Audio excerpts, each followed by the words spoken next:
Okay, let's be real. If you're in the iGaming world and Latin America isn't on your radar, you are seriously missing out. Now, it's a region of giants, right? But there's this one country that's kind of quietly becoming an absolute powerhouse. Today, we're going to dive into exactly why Colombia is the one market you just can't afford to ignore. You know the drill, don't you? Are you just tired of the regulatory headaches, the constant uncertainty? Looking for a market where you can actually build something for the long haul? Because let's face it, in Latin America, that can be a tough ask. But what if I told you there's a place that has it all? I'm talking explosive growth and rock-solid stability. Yep, you guessed it. That place is Colombia. And look, this isn't some accident. For years, they have been methodically, piece by piece, building a regulatory framework that isn't just clear. It's not just stable. It's actually welcoming to foreign operators. They're pioneers for a reason, folks, and today we are going to break down their entire playbook. So here's the game plan. First, we'll talk about the opportunity itself. Then we'll take a quick look at how Colombia even got here. We'll run through the rulebook, get into the nitty-gritty of fees and taxes, introduce you to the key regulators, and then, the big one, lay out exactly how you can enter the market. Sound good? Let's go. All right, first up, the Colombian opportunity. So, what's all the buzz about? Why Colombia? It's way more than just them being the first to regulate. It's like a unique cocktail of different factors that have come together to create this perfect storm for iGaming success. And this really just lays it all out. First, you've got clarity and stability in the rules. I mean, that alone is huge for the region. Then there are the competitive tax rates, which we'll get to. The market is growing like crazy. And the user base? We're talking about a country of around 52.5 million people. But for me, the real kicker, it's that they are genuinely open to foreign operators. They've rolled out the welcome mat. Okay, but this level of stability didn't just pop up out of nowhere. It's not magic. To really get why Colombia is where it is today, you've got to understand the journey they took. You know, how they went from this kind of informal, unregulated pastime to becoming a true regulatory leader in the entire region. And this timeline here, it really tells the story. You can see things were legalized way back in 1943, but the modern story, that really kicks off in 2011 when they formed the regulator, Cojuegos. But the absolute undisputed game changer, that was the 2016 iGaming Act. I can't stress this enough. This made Colombia the very first country in Latin America to fully regulate online gaming. And they didn't waste any time. Just a year later, the first licenses were being issued. Boom. So you're probably wondering, okay, what does it actually take to operate there? And that brings us to the rulebook. Now, I want you to think about this not as a bunch of hurdles to jump over, but more like the foundation, the bedrock that creates that stability we've been talking about. And honestly, the requirements are pretty much what you'd expect from any top-tier serious jurisdiction. You've got your standard AML and KYC policies, that's anti-money laundering and know your customer, that's a must. Then you have to ensure fair gaming, which means using certified random number generators, the tech that makes sure the games are, well, random. And of course, there's a big focus on responsible gambling, protecting user data, and continuous transparent reporting. And the main character in this whole story? The name you need to know is Cojuegos. They're the ones you'll be dealing with. Think of them as the gatekeepers, the referees. They're the single source of truth when it comes to regulation in Colombia.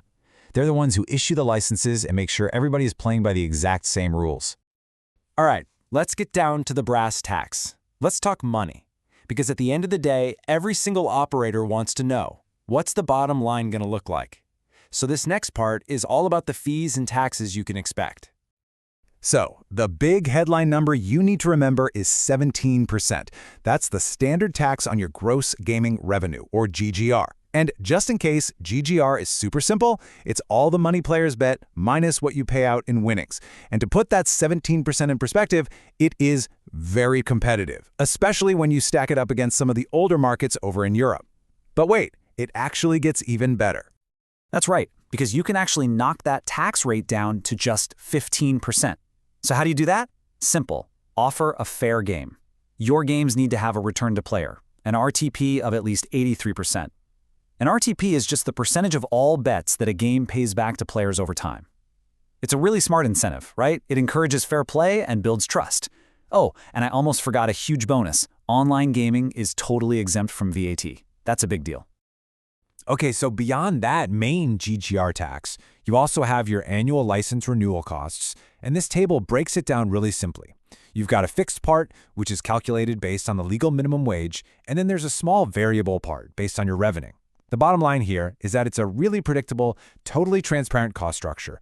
No hidden fees, no nasty surprises.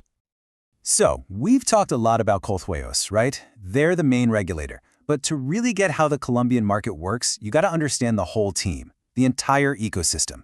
So let's quickly meet the other key players.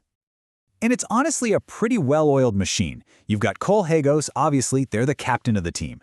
Then the health superintendents make sure a slice of the revenue goes to public health, which is a fantastic social benefit. The Ministry of Finance, well, they handle the money side of things, the big picture taxes, and finally, Mintic, that's the tech ministry. They set all the rules for data, servers, and cybersecurity. It's all coordinated and it's all designed for integrity. All right, now for the part you've probably been waiting for, the most important piece of the puzzle. How do you actually get in? We've covered the why you should be there and the what you need to know. Now let's dive into the how. First things first, what kind of games can you even offer? And the answer is pretty much everything.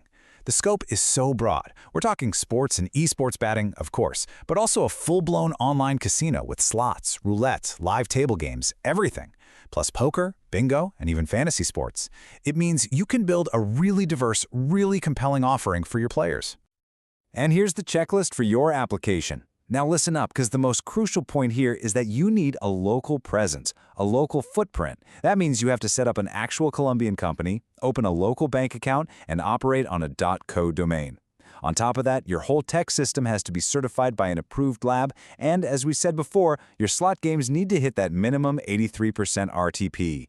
It's a super clear step-by-step process.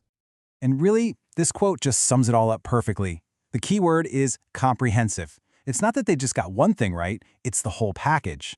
It's the clear rules, the fair taxes, the huge range of games you can offer. All of it together is what makes Colombia such a uniquely attractive proposition in the region. So, let's wrap this up. Look, the question at this point really isn't if Colombia is a good market. We know it is. The real question is, for you, are you ready to be a part of it? Because make no mistake, in the big race for Latin American iGaming dominance, Colombia isn't just running, they're setting a pace that is getting very, very hard for anyone to ignore.